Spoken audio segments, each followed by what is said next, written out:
Well, I mean, we've been paying them for probably close to 15 years. And along the way, we've had several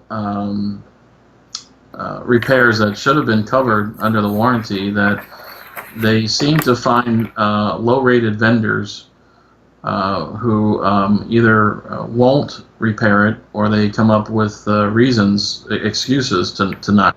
So, in essence, you're end up paying for a worthless warranty. It's hard in a word, but in essence, it's not getting what you pay for. So we had an air conditioning unit several years ago that was leaking, and they would not cover it, and so they tried to say that was negligence on our part because the wood had warped.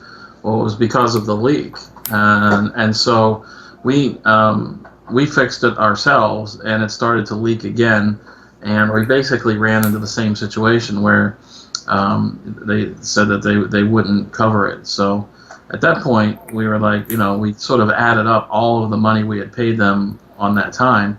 We would have been better off just putting that money into a deposit account, paying them, and them, refusing to do the repairs.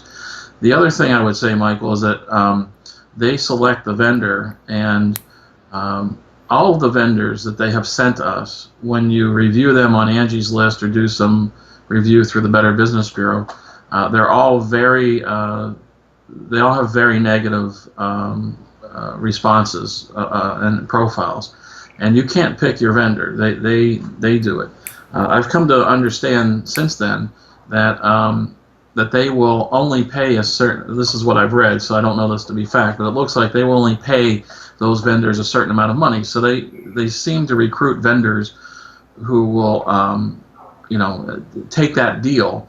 But then if the repair is going to cost several $100s, it seems like, according to these reviews, that American Home Shield will only pay a certain amount of money.